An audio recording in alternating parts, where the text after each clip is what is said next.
poignet gauche est attrapé par la main droite. Ce bras nous permet ici d'aller trouver l'extension. Une belle ouverture. Vous entendez certainement au son de ma voix qui a légèrement changé. On ferme les yeux. Ce qui est intéressant pour vous les amis, c'est de pousser l'aisselle du dessous vers l'avant et d'aller tirer avec la main droite ici vers le côté droit. Tout le flanc gauche s'étire. Et on reste pour 5, 4, 3, 2, inspire, reviens. Expire, change. Cherchez d'abord à vous placer dans la posture, à trouver l'extension, à replacer l'aisselle du dessous. On a toujours les jambes de Tadasana, on est dans notre montagne ferme, stable, tout en gardant du confort. Grande extension, on utilise la respiration pour ouvrir les côtes un peu plus. Et à l'expire, plongez. On inspire, on revient dans l'axe. Et à l'expire, on relâche. On a déjà ici senti au niveau de la ceinture des épaules, la ceinture scapulaire, de la chaleur. On sent les pectoraux ici. L'insertion des pectoraux, les muscles de la poitrine qui restent soutenus, irrigués. On est confortable. Pardon. Respirez. Terminez et prenez l'habitude d'inspirer et d'expirer. Avant les postures, après les postures, et surtout entre les deux de beaucoup observer. On se retrouve à quatre pattes sur le tapis pour justement échauffer nos poignets avant de commencer réellement à mettre du poids peut-être sur eux. Faites bien attention ici, n'avancez pas trop les mains, ne reculez pas trop les mains, vraiment placez-les sous vos épaules. On prête attention au pli des coudes. Très souvent, on a l'habitude de voir les pompes et d'avoir les coudes qui se plient vers l'extérieur. C'est un apprentissage qui peut au départ être erroné lorsqu'on se met au yoga, parce qu'on a l'image des pompes de la salle de musculation. Faites bien attention, peut-être en orientant légèrement les doigts vers l'extérieur, à tourner les plis des coudes vers l'avant.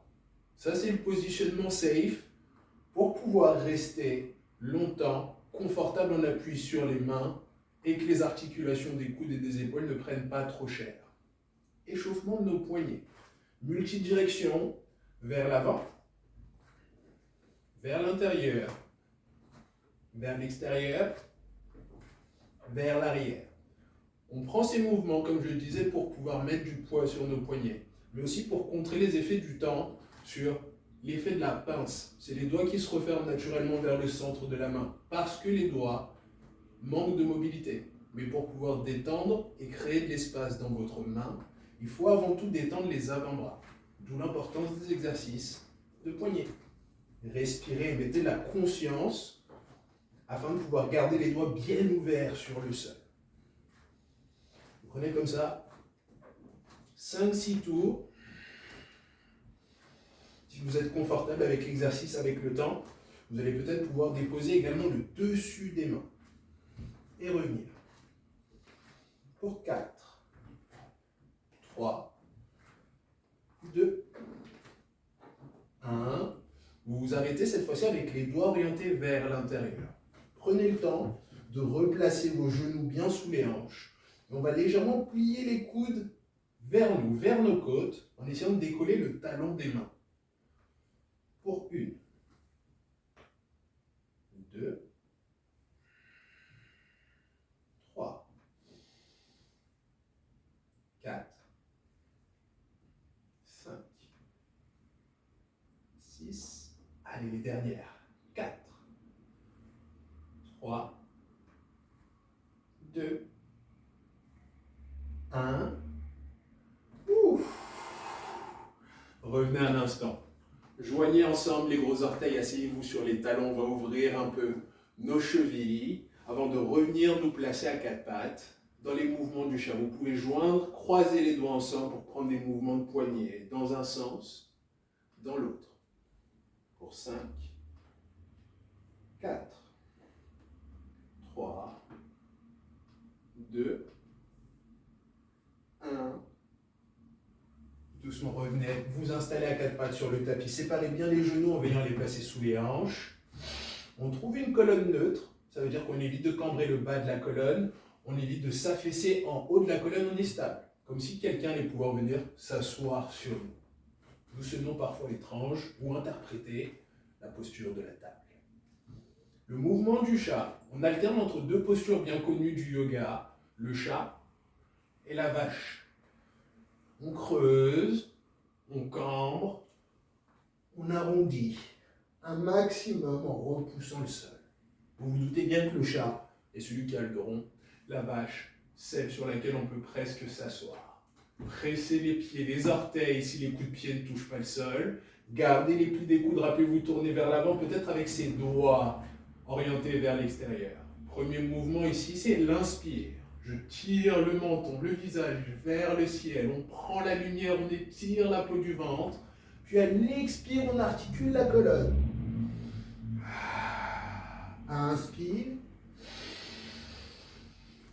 Expire. Inspire. Expire. On inspire. Expire. Encore. Pour 3. 2. Inspire. Et lentement revenez à un dos neutre. On prend un instant pour s'agenouiller. Ce qui va vous intéresser ici, ça va être de prendre le tapis dans le sens de la largeur.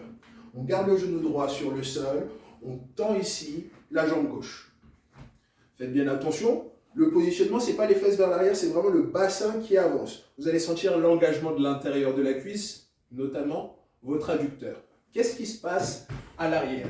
Avec votre main, deux positions. Vous allez prendre vos trois doigts ou prendre carrément la paume de main. Les trois doigts vont vous servir de légère réhausse. Je vous remonte l'exercice. On va être dans cette position avec le bassin qui pousse, en essayant vraiment de créer une arche avec le bras, le bas du dos, et ce regard vers l'arrière. Donc, trouvez votre position confortable. Je rappelle, les trois doigts sur le talon ou la paume de main pour une prise pleine. Repositionnez-vous. Placez les hanches, n'hésitez pas à prendre conscience des lignes, à vraiment regarder et chercher cette ligne. On parlait au départ de posture thérapeutique. C'est le genre de posture où beaucoup d'éléments sont mentionnés et beaucoup d'éléments sont donc à prendre en ligne de compte. On fait bien attention, on engage les fessiers pour protéger le bas de la colonne. Et avec votre main ici, allez déposer la main sur le talon. Cherchez ensuite l'extension du bras voltigeur. C'est le bras gauche cette fois-ci. On pousse les hanches vers l'avant. On a le pied gauche bien ancré et on garde cette ouverture. Si vous êtes confortable dans les cervicales, n'hésitez pas à relâcher la tête. Si c'est un peu plus douloureux, soutenez votre tête. Pour 5, 4, 3, 2, pensez s'il vous plaît à rouler l'épaule droite vers l'arrière, vers l'extérieur, vers l'arrière, et doucement, revenez. On sent bien le fessier gauche qui travaille et le bas de la colonne. Repliez le genou gauche, tendez cette fois-ci la jambe droite, et de l'autre côté, on prend la même posture. On prend à nouveau conscience de nos hanches qui restent orientées vers l'avant. Cette jambe qui vient dans la ligne de la hanche, toujours dans son angle d'ouverture. On est confortable, rappelez-vous. Peut-être une main au départ à la base du dos pour accompagner l'extension des hanches. Sentir la contraction des fesses. Le bras gauche, la main gauche, les doigts de la main gauche vers le talon. Sur le talon, le bout des doigts, la main entière, la paume de main, et extension du bras. Poussez les hanches vers l'avant. Gardez ce pied droit bien ancré. Respirez. Pour 5, 4, 3, 2, 1. Revenez. Ramenez les genoux sur le sol. Prenez un bref instant. Un break. Bien mérité. On s'assied sur les talons. Les genoux serrés, les genoux séparés. Prenez toujours l'option où vous êtes confortable. Emblématique posture qui arrive, on l'aime, on l'apprécie peut-être un peu moins, on la découvre. Adho Mukha Svanasana, le chien, la tête en bas. Vous êtes novice dans le yoga, c'est peut-être cette posture qui vous a fait venir. Peut-être une posture un peu plus avancée. Faites bien attention ici les yogis, les yoginis. Même principe que pour la position à quatre pattes. Vous vous doutez bien ici qu'on va juste modifier quelques éléments. Les mains restent ancrées, les doigts séparés, les pieds à la largeur des hanches. Et on va décoller au départ les genoux. Poussez le ventre vers les cuisses. Les genoux restent décollés hors du sol, les bras restent tendus. Pour le moment, je regarde toujours vers l'avant. Lorsque je vais renverser ma posture pour entrer dans le chien, la tête en bas, mon regard va changer. Et je vais regarder entre mes jambes à l'arrière. Ça va me permettre d'une de relâcher les cervicales et au lieu de tirer sur les cervicales, créer une ligne, conserver la ligne dans mon dos. Vous remarquez ici que mes genoux restent pliés. Ça me permet de rester confortable à l'arrière des jambes et dans le bas du dos. C'est vraiment votre recherche, rappelez-vous, prendre des postures et les garder confortables. Alternativement, une jambe après l'autre. Faites marcher votre chien, la tête en bas. Oui, le loup, qu'est-ce qu'il y a? Tu veux être une star, c'est ça? Lorsque vous avez suffisamment marché, cherchez la forme complète. Ou si c'est beaucoup, si c'est très difficile pour vous, gardez les genoux pliés, n'hésitez pas à décoller les talons, prenez toujours les adaptations pour que ce soit confortable. Certaines personnes, vous-même, se retrouvent avec des blocs sous les mains pour allonger un peu plus la colonne vertébrale. Pour 5, 4, 3, 2, 1. Pliez les genoux, regardez entre les mains. Marchez pied droit, pied gauche entre les mains. Pliez les genoux, gardez les genoux pliés et déroulez la colonne.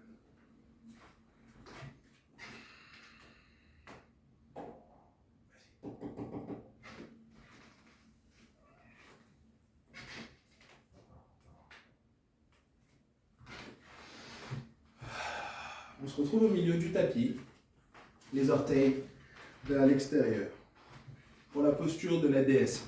Ici, ça va vraiment dépendre de votre confort dans les hanches, parce que l'os des fémurs, ici, va être engagé, roulé vers l'arrière. Les genoux pointent vers l'extérieur, on ouvre notre cœur, on respire, on peut s'aider des mains ici juste au départ pour ouvrir.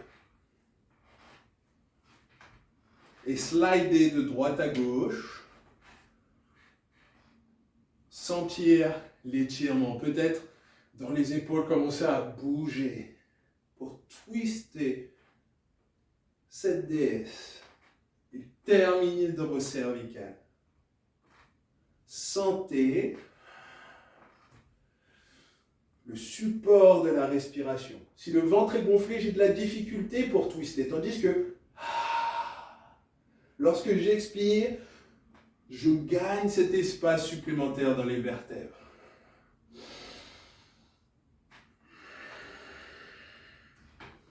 On va prendre la forme complète de cette posture.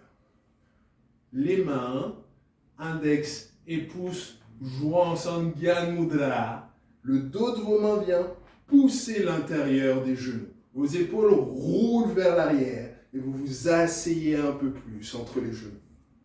On reste ici pour 5. Nous sommes toutes des déesses. 4, 3, 2, 1. Inspire les bras vers le ciel, tendez les jambes, joignez. Expire, redescend. Pour 5 temps à nouveau. 4, 3, 2, 1. Inspire, remonte. Et à l'expire, on va tourner vers la gauche. Donc le pied droit rentre, les orteils du pied gauche étaient déjà tournés. Et on va descendre. Plier le genou avant, monter sur les orteils du pied droit et déposer le genou sur le sol. Retournez le coup de pied et reculez légèrement les mains. Ce qui vous intéresse, c'est d'avoir le genou et la cheville l'un au-dessus de l'autre. Serrez les fesses, poussez légèrement le bassin vers l'avant. Et en gardant le magnétisme des deux hanches l'une vers l'autre, inspirez les bras vers le ciel. Entrecroisez les 10 doigts et pointez les index vers le ciel. Vous voyez qu'ici mes biceps, mes bras sont dans la ligne de mes oreilles. Les index joints ensemble, Kali Mudra. Sentez et observez ce qui se passe à l'avant de la cuisse droite. Pour 5, 4, 3, 2, 1. Et à l'expire, doucement, je relâche les mains sur le sol pour Ardha Hanuman, le demi-grand écart. Plantez sur le sol à l'avant le talon gauche. Allongez la colonne et avec le bout des doigts de part et d'autre de la jambe gauche, j'essaie de déposer le bas-ventre, le nombril sur la cuisse et de me laisser descendre. Faites attention, évitez d'avoir ce dos rond, ce dos court. On respire et c'est le menton qui nous donne le ton. 4, 3, 2, 1. Et doucement vous changez. On passe la main gauche à l'intérieur, on recule la jambe gauche et on avance le pied droit. Même principe. Vous retrouvez l'alignement, l'ouverture. Laissez les hanches descendre. Magnétisez les hanches l'une vers l'autre, puis inspirez les bras vers le ciel. Entrecroisez les 10 doigts une nouvelle fois et pointez les index. Respirez, restez confortable. Pour 5, 4, 3, 2, 1. À l'expire, je dépose les mains sur le sol et je recule les hanches. Pour pouvoir tendre, vous voyez qu'ici, j'appuie légèrement le creux du genou sur le sol. Au lieu d'avoir le dos rond, je vais essayer de pousser, de rentrer le milieu du dos. Comme si j'essayais de pousser mon cœur vers l'avant. On inspire et en allongeant la colonne, on dépose le bas-ventre, le nombril sur la cuisse. Toujours dans cette recherche de colonne très longue. Cette petite phrase entêtante, le menton donne le ton. Allongez le regard, étirez votre menton. Pour 5, 4, 3, 2, 1. Passez la main droite à l'intérieur et reculez ensuite le pied droit. On a un genou sur notre tapis. Faites bien attention entre vos deux genoux. On retrouve la distance de nos hanches. 2 points entre nos deux genoux. Il en va de même, bien sûr, pour les tibias et vos pieds.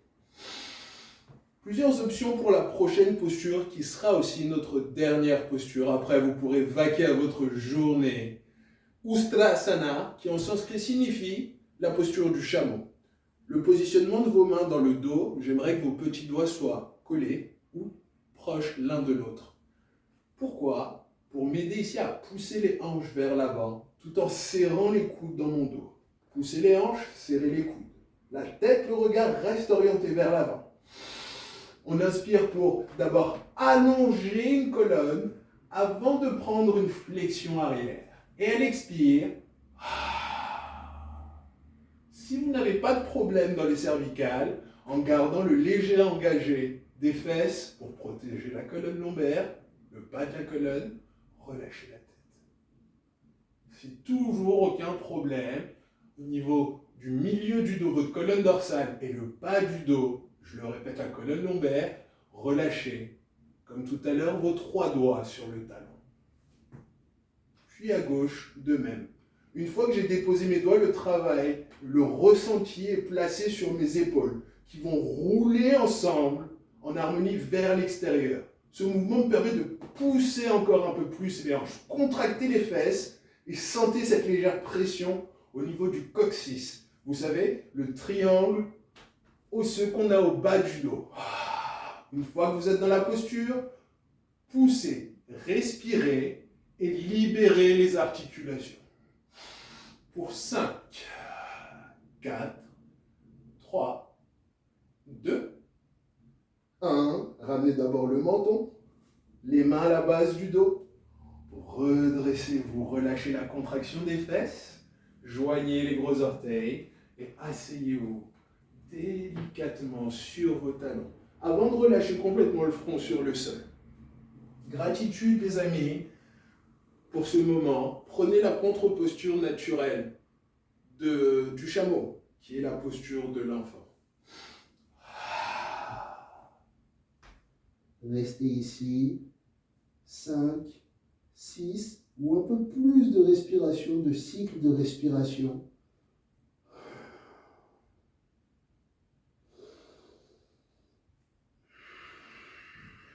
Respirez profondément.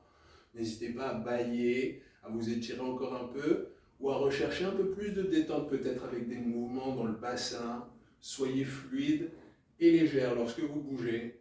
Et l'observation toujours de ce flot d'énergie par rapport au début. Et maintenant, comment est-ce que je me sens? Merci pour votre attention les yogis, les yoginis. Merci de vous abonner bien sûr à la chaîne puisque d'autres vidéos vont arriver concernant le yoga. On se rappelle toujours, on garde à l'esprit 12 vidéos, 10 minutes de yoga à chaque fois. Namasté, bonne journée.